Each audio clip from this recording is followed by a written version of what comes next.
Most of the wealth being built right now won't survive the people building it. That's not pessimism, that's just history. You've probably seen it. A family amasses real money and 2 generations later, it's gone. The house is gone, the accounts are gone, and sometimes even the family is gone. And if you're a faith-driven person sitting on real financial resources right now or working hard to build them, that reality should stop you cold, because what you're building could disappear or it could last. What makes a difference isn't your investment strategy. It's something most financial conversations never touch. Here's what I've seen. Working with people who have real wealth. They've done the work, they've built the business, they've hit the numbers they always said they wanted, and now they're looking around wondering why it still feels incomplete. Or they're looking at their kids and quietly asking themselves, will they even know what to do with this when I'm done or when I'm gone? That question keeps a lot of people up at night, and the financial world will give you all kinds of answers. Estate plans, trust structure, tax optimization. Those things matter. I'm not dismissing them. But there's a layer underneath all of that, a more foundational question about what wealth is even for. And if you never answer that question clearly, the strategy on top of it won't hold. You need this conversation before the numbers conversation. Most people get it backwards. By the end of this video, you're going to walk away with a completely different framework for what wealth actually is. You'll understand the difference between wealth and prosperity, and why confusing the two is the reason so much inherited money disappears within a generation or two. You'll have a clear sense of what true generational impact looks like and how to start building it intentionally, regardless of where you are financially right now. And you'll have a way of thinking about your resources that removes the pressure, removes the ego, and actually makes the financial decisions easier. I've had to learn all of this the hard way, including watching what it looks like when people get it wrong. And I'll tell you more about that as we go. Let's get into it. I want to start with 2 words that most people use interchangeably that they shouldn't: wealth and prosperity. Wealth is a number. It's the balance sheet. It's how you structure your estate, how you optimize taxes, how you set up a trust so assets transfer to the next generation cleanly. Wealth is the financial component, full stop. And here's the thing about wealth in that sense. It is temporary and finite by nature. Money on its own has no values. It has no direction. It has no staying power beyond what the people holding it bring to it. Prosperity is different. Prosperity is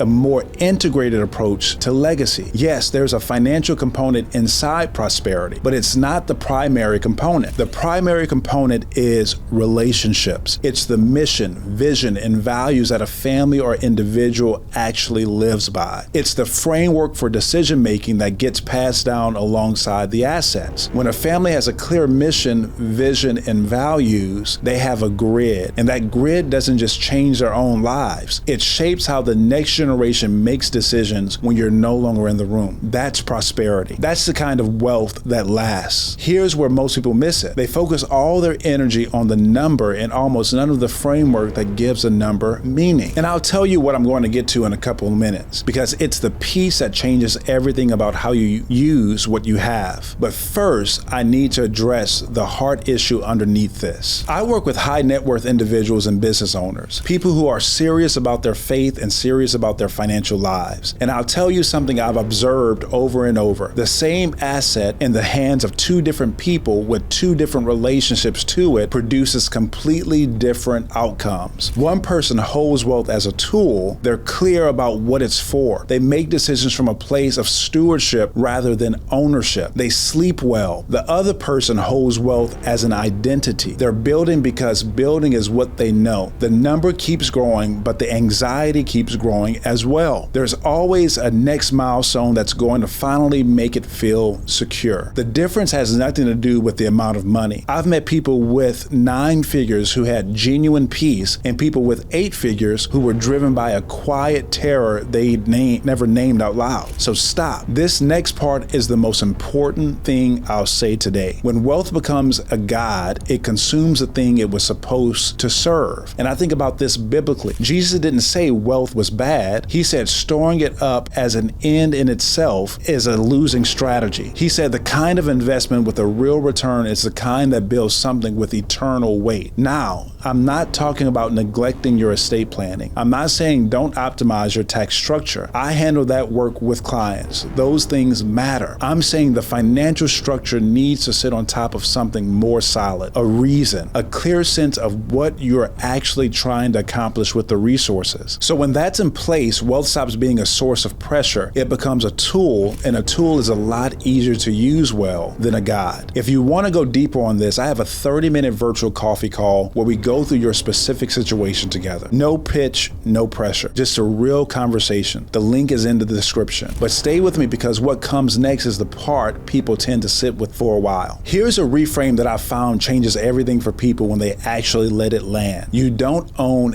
any of it. I know how that sounds. You built the business, you made the decisions, you took the risk, and trust me, I hear you. So that's real. But the biblical framework, and honestly the one that produces the healthiest relationship with wealth, is that you are a steward of what's been entrusted to you. God is the owner. You're the manager. And when you shift from owner to steward, the first question you ask about your resources change. An owner asks, what do I want to do with this? But a steward asks, God, what is this for? That question acts seriously does something to how you invest. It does something to how you give. It does something to how you write your estate plan and what conversations you have with your kids about what they're inheriting. Now, here's where most people completely get this wrong. They hear stewardship and they think it means being conservative, holding things lightly, not really going after the accumulation. That's not stewardship. Stewardship is responsible, strategic, intentional management. The goal is to multiply what you've been trusted with,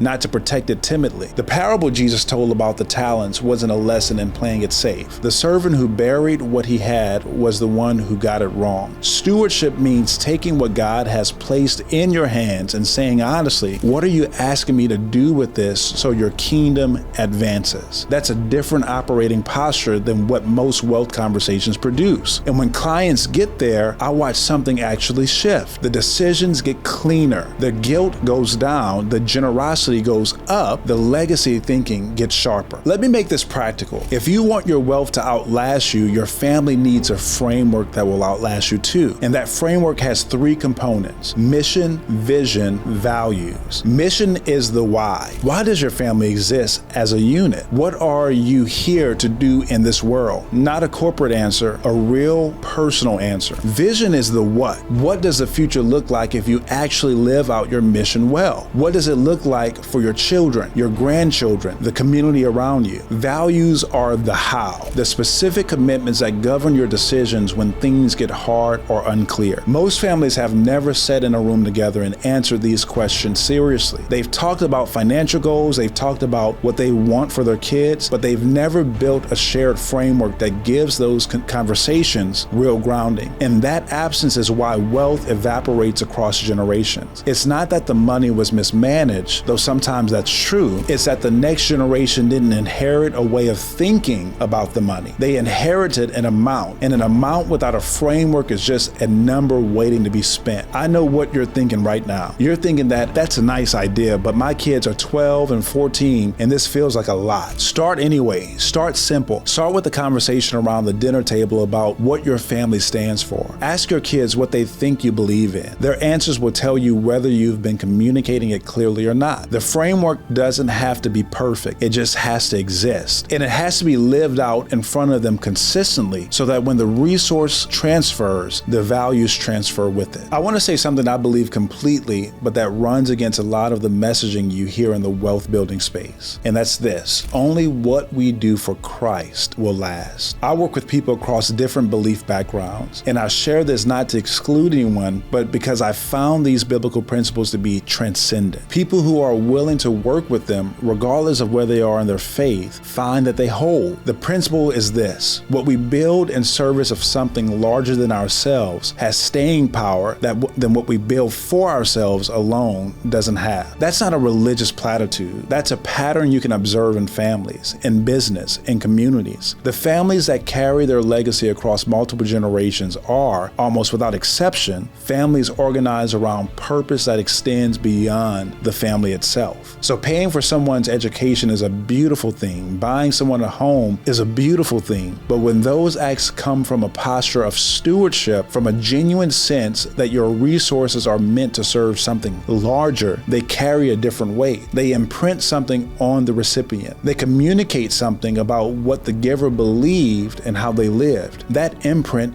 is wealth. That imprint is what gets inherited even when the money is eventually spent. So now, if what we just talked about is sitting with you, and I hope it is, then you're probably ready for a conversation that goes one layer deeper. Because everything I've shared today is the framework, the posture, the why. But there are specific practices, specific biblical principles that change how you actually build wealth, not just how you think about it. I put together a video called 12 Biblical Wealth Secrets Every Wealthy Christian Needs to Hear. And the reason I want you to watch it next is that it takes this foundation and shows you what it looks like in real decisions, real financial posture, real application. If what I said today makes sense to you in your head, that video is going to make it real in your hands. That video is right here, and if you watch it, you'll walk away knowing exactly how timeless biblical principles map onto the specific financial decisions you're making right now. I want to close with something that I've had to learn personally. I grew up watching my father work. He ran a rehabilitation program for people dealing with addiction, men and women that most of the world had written off. He didn't have much money, but he understood stewardship intuitively. He had been given a second chance in his own life, and he turned that gift outward. Every day, I didn't have a word for what he was doing when I was young. I just watched it. And somewhere in watching it, I absorbed a belief about what resources are for. The wealth my father left was not financial, but it was real, and I'm still spending it. That's the kind of wealth I want to help you build. Not just the kind with a number attached to it, the kind with a story attached to it. The kind your grandchildren will still be talking about, not because of what you've accumulated, but because of what you believed and how you lived it. The question isn't how much you'll leave behind. The question is what it will mean when it gets there. Start answering that question now while you have time to live the answer out loud.